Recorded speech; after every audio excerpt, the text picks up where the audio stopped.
সবাই জেনে গেছেন যে ভারত বাংলাদেশকে দেয়া যে ট্রানজিট সুবিধা সেটি বাতিল করেছে। এই ট্রানজিট সুবিধার আওতায় বাংলাদেশি যারা আমদানিকারক এবং রপ্তানিকারক তারা ভারতের স্থলপথ ব্যবহার করে যেগুলো স্থল বন্দর রয়েছে তার মাধ্যমে ভারতে রপ্তানি না করেও ভারতের ভূমি দিয়ে তৃতীয় কোনো দেশে তারা রপ্তানি করতে পারত। এটাকে বলা হয় ট্রান্সশিপমেন্ট এক্সপোর্টের ক্ষেত্রে। সাধারণত স্থলপথে নেপাল এবং ভুটানের সঙ্গে এই বাণিজ্যটা বাংলাদেশের ছিল আমদানির ক্ষেত্রে এবং রপ্তানির ক্ষেত্রে। অর্থাৎ ভুটান থেকে কোনো পণ্য আমদানি বা যাকে বলা হয় নেপাল থেকে কোনো পণ্য আমদানি অথবা বাংলাদেশ থেকে কোনো পণ্য নেপাল এবং ভুটানে রপ্তানি করার ক্ষেত্রে ভারত এই সুবিধাটা দিয়ে আসছিল। দ্বিতীয়ত, ভারতের নদী বন্দরগুলো এবং সমুদ্র বন্দরগুলো ব্যবহার করে। সমুদ্র বন্দরের মধ্যে নাবাসিবা সমুদ্র বন্দর আর যাকে বলা হয় কলকাতার হলদিয়া নদী বন্দর। এর বাইরে আরও বেশ কয়েকটি নদী বন্দর এবং সমুদ্র বন্দর ব্যবহার করে বাংলাদেশ বিশ্বের বিভিন্ন দেশ থেকে পণ্য আমদানি করে ভারতে খালাস করে সড়ক পথে বাংলাদেশে আনত, আবার একইভাবে বাংলাদেশ থেকে বিভিন্ন পণ্য ভারতের এই সকল বন্দরে পাঠিয়ে সেখান থেকে বিশ্বের বিভিন্ন দেশে পাঠাতো। এটা হলো নদীপথে। আর আকাশপথে মূলত দিল্লি এয়ারপোর্ট এবং কলকাতা এয়ারপোর্ট সহ আর বেশ কয়েকটি এয়ারপোর্ট ব্যবহার করা হতো গার্মেন্টস রপ্তানি করার জন্য। এবং ভারত এই সুবিধা বাতিল করার কারণে প্রাথমিক হিসাবে বাংলাদেশের ২,০০০ কোটি টাকা বাৎসরিক ক্ষতি হচ্ছে এবং বাংলাদেশ এই ক্ষতির মুখে পড়তে যাচ্ছে। এটা স্বয়ং বাণিজ্য উপদেষ্টা নিজ মুখে স্বীকার করেছেন। চুলচেরা হিসাব করলে এই পরিমাণ বাড়বে বই কমবে না। ২ নম্বর হলো যে এই ঘটনা ঘটার ফলে কি প্রতিক্রিয়া দেখা দিয়েছে। ১ নম্বর প্রতিক্রিয়া হলো ব্যবসায়ীদের মধ্যে ভীষণ রকম হতাশা এবং ডক্টর মোহাম্মদ ইউনূসের সরকার সংগত কারণে বিব্রত। এর কারণ হলো এই সমস্যাটি তৈরি হয়েছে বিমস্টেক বৈঠকের পর। অর্থাৎ বিমস্টেক বৈঠকে মিস্টার নরেন্দ্র মোদীর সঙ্গে মিস্টার ডক্টর ইউনূসের যে বৈঠক হয়েছিল সেই বৈঠকে যে সকল কথাবার্তা হয়েছে, যে সকল প্রচার এবং প্রোপাগান্ডা হয়েছে, তাতে করে আমরা দেখলাম যে ভারতের পক্ষ থেকে যা প্রচার করা হচ্ছে আর বাংলাদেশের পক্ষ থেকে যা প্রচার করা হচ্ছে এই দুইয়ের মধ্যে ব্যাপক মতপার্থক্য। এবং এই বৈঠকটি অবস্থার দৃষ্টি মনে হলো যে না হলে ভালো হতো। যারা এই বৈঠকের আয়োজন করেছেন তারা এই সর্বনাশটি বাংলাদেশে করে দিয়েছেন। দ্বিতীয়ত, চীন সফরে গিয়ে ডক্টর মোহাম্মদ ইউনূস এমন কিছু কথা বলেছেন ভারতের 7 সিস্টার নিয়ে এবং আমাদের সমুদ্র বন্দরগুলোর সক্ষমতা এবং এই 7টি রাজ্যকে আমরা যদি ট্রানজিট সুবিধা না দেই তাহলে তাদের কি অসুবিধা হতে পারে। এই সকল কথাবার্তা বলার কারণে সঙ্গত কারণে ভারত বিক্ষুব্ধ হয়ে এই সিদ্ধান্তটি নিয়েছে। এরপর বাংলাদেশ ভারতের ট্রান্সশিপমেন্ট বাতিল করেছে। তারপর ভারত থেকে বাংলাদেশে যে পণ্য ভারতীয় পণ্য আমদানি এরকম প্রায় 40টার মতো পণ্য বা 37টার মতো পণ্য আমদানি নিষিদ্ধ করেছে। তো এর ফলে বাংলাদেশের এই আপাত দৃষ্টিতে 1-2 বছর 3 বছরে কি ক্ষয়ক্ষতি হবে, ব্যবসার উপর নেতিবাচক কি প্রতিক্রিয়া দেখা দিবে, সেই বিষয়গুলো নিয়ে আলাদা একটি ভিডিও করার প্রয়োজন রয়েছে বলে আমি মনে করি। যেহেতু ব্যবসা বাণিজ্যের সঙ্গে সম্পৃক্ত এবং মাল্টিন্যাশনাল কোম্পানিগুলোর সাথে দীর্ঘদিনের সম্পর্ক এবং আন্তর্জাতিক শিপিং ব্যবসা গার্মেন্টস ব্যবসার সাথে জড়িত, কাজেই এই যে ট্রান্সশিপমেন্ট সংক্রান্ত যে সমস্যা এবং আমদানি সংক্রান্ত যে সমস্যা এটি আমার চোখের সামনে ভাসছে। কোনো কাগজ কলমের কিছু দরকার নেই, আমি একদম মুখস্থ বলে দিতে পারি যে কি ক্ষয়ক্ষতি হতে যাচ্ছে। তো যাই হোক, এখন আমরা যেটা বলি যে এই পরিবেশ এবং পরিস্থিতির কারণে বাংলাদেশের যারা সরকার তারা সমালোচনার মুখোমুখি হচ্ছে, ভারতীয় পত্রপত্রিকায় নানা রকম নেতিবাচক কথাবার্তা হচ্ছে। আর বাংলাদেশের মধ্যে যে ভয় সংস্কৃতি রয়েছে সেই ভয় সংস্কৃতির কারণে অনেকে কথা বলতে পারছেন না, কিন্তু মনে মনে নিদারুণভাবে বিক্ষুব্ধ যে এই ধরনের দায়িত্বপূর্ণ পদে থেকে এই কথা বলার কি দরকার ছিল। দ্বিতীয়ত যেটি উল্লেখ করার মতো সেটি হলো এই ঘটনার মাধ্যমে শেখ হাসিনার কপাল খুলে গেছে, আওয়ামী লীগের কপাল খুলে গেছে।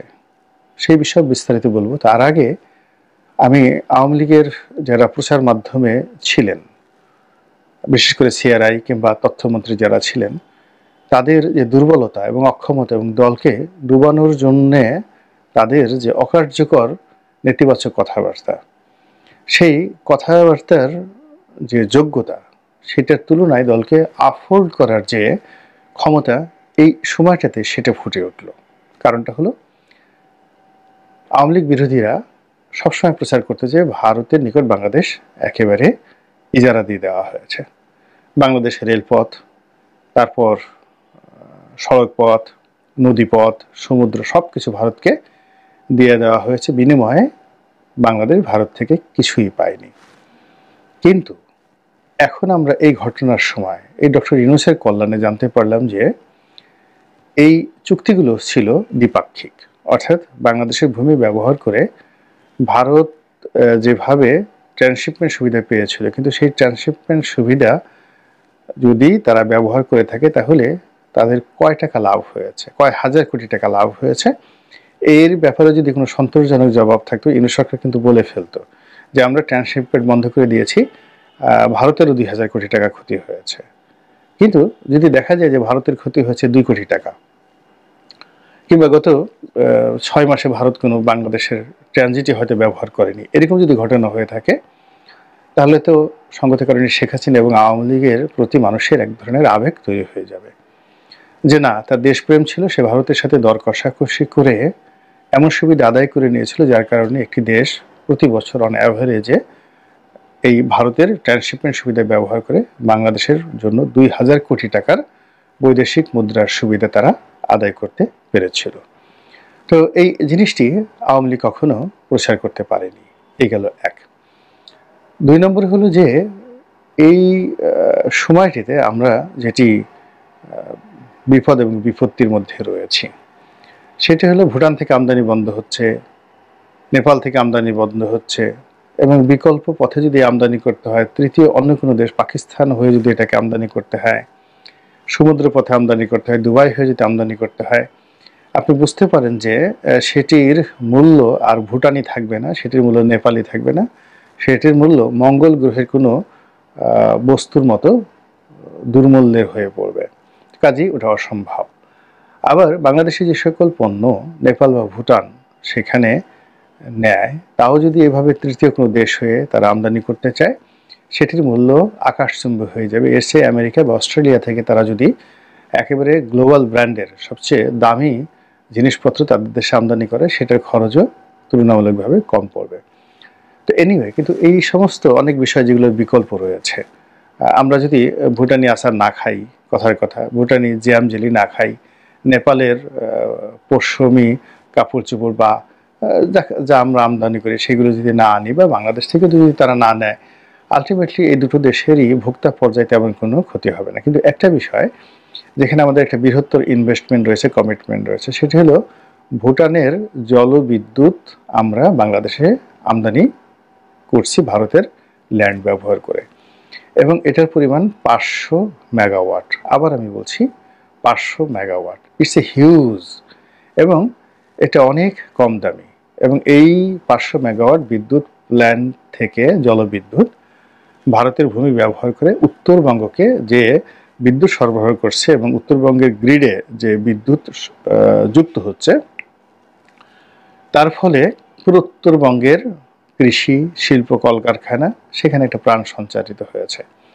এখন ভারত এই যে তার ভূমি ব্যবহার করে বাংলাদেশকে যে ট্রানজিট সুবিধা দিয়েছিল, এর আওতায় এই বিদ্যুৎও কাট অফ হয়ে যাবে বা কাট অফ হয়ে গেছে ইতিমধ্যে।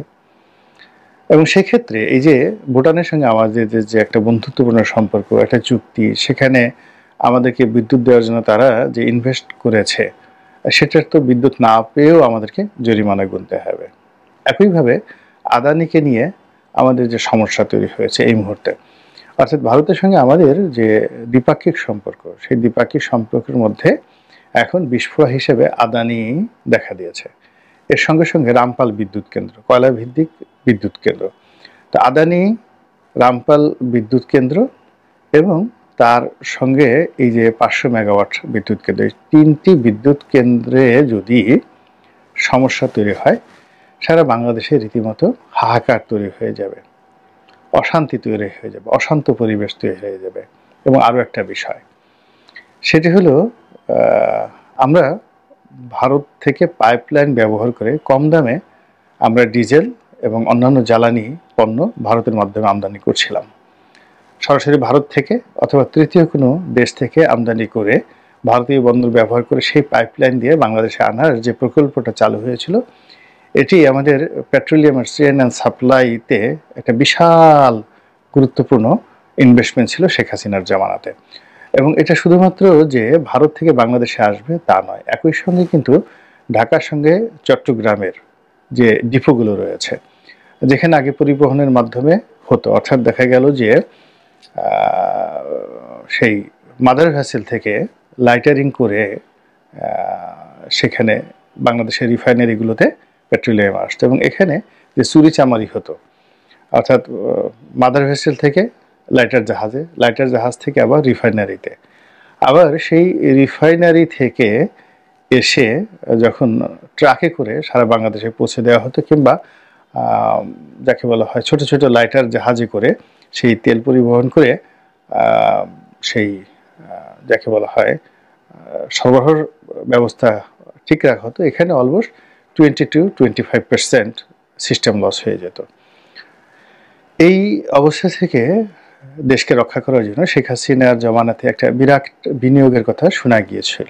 সেটি হলো ভারত থেকে যেভাবে পাইপলাইনের মাধ্যমে পেট্রোলিয়াম আসবে, আবার রিফাইনারি অর্থাৎ চট্টগ্রাম রিফাইনারি থেকে ইস্টার্ন রিফাইনারি যেটি, সেই রিফাইনারি থেকে পাইপলাইনের মাধ্যমে বাংলাদেশের বড় বড় যে সকল ডিপো রয়েছে সেই ডিপোতে সরবরাহ করা হবে। ফলে এখানে সিস্টেম লস 20-25% থেকে নেমে 5%-এ চলে আসবে এবং এতে করে আমাদের জ্বালানি খাতে একটা রীতিমতো বিপ্লব তৈরি হবে, মূল্য কমে যাবে, সরকারের লাভ হবে, বিপিসি অর্থাৎ বাংলাদেশ পেট্রোলিয়াম কর্পোরেশন এবং এর অধিভুক্ত যে সকল পেট্রোলিয়াম কোম্পানি রয়েছে তাদের খরচ কমে যাবে। এখন এই যে ভারতের রেশারেশির কারণে ভারত থেকে বাংলাদেশের যে পাইপলাইন, এই পাইপলাইনের অবস্থা কি, অথবা ইস্টার্ন রিফাইনারি থেকে বাংলাদেশের অন্যান্য ডিপোতে যে সকল বড় বড় তেলের ডিপো রয়েছে, সরকারি ডিপো, তো সেই ডিপোগুলোতে যে পাইপলাইন স্থাপনার কাজটি সেটি কি শেষ হয়েছে না কোন অবস্থায় রয়েছে, এটা নিয়ে কিন্তু আমাদের সাধারণ জনগণ আমরা কোনো কথা বলছি না, অথচ এর উপর কিন্তু অর্থনৈতিক চাকা নির্ভর করছে। একই সঙ্গে আমরা কিন্তু আমাদের যে ইনভেস্টমেন্টটা সেটা এলএনজিতে নিয়ে গিয়েছি। তো এলএনজির যে ব্যবসা বাণিজ্য, টার্মিনাল নির্মাণ, এটি অনেকটা সরকারের সঙ্গে এবং আওয়ামী লীগের বড় বড় ব্যবসায়ী তাদের সঙ্গে সংযুক্তভাবে হয়েছে। আরও স্পষ্ট করে বললে এই সেক্টরে যে খনিজ জ্বালানি মন্ত্রী বিপু নসরুল হামিদ বিপু এবং সালমান এফ রহমান, তাদের একটা বিরাট বিনিয়োগ ছিল, এস আলমেরও বিনিয়োগ ছিল জ্বালানি সেক্টরে। এখন সেই বিনিয়োগগুলোর অবস্থা কি, সেই কর্মকাণ্ডগুলোর অবস্থা কি, বাংলাদেশের এলএনজির যে কাজকর্ম এখন কারা তদারক করছে, আওয়ামী ব্যবসায়ীরা নাকি ওখানে বিএনপি বা জামাতের কেউ দখল করেছে, অথবা সরকার এটাকে অধিগ্রহণ করেছে, এবং এগুলোর উপর কিন্তু বাংলাদেশের প্রাণ ভ্রমরা নির্ভর করে। এবং সব মিলিয়ে আপনার কাছে কি মনে হয় যেগুলো আমাদের জানা উচিত না, কিংবা এগুলো কিভাবে সরকার সামাল দেবে এই বিষয়ে সরকারের ভাবা উচিত নয়, বা এই কথাগুলো নিয়ে খোলামেলা আলোচনা করা উচিত নয়? এবং এগুলো কি আমরা যে নির্বাচন করছি ডিসেম্বরে বা জানুয়ারি হবে, যে বিষয়গুলো আমরা খুব ব্যস্ত, তার চেয়ে কি এই বিষয়গুলো গুরুত্বপূর্ণ নয়? আল্লাহ আমাদের সবাইকে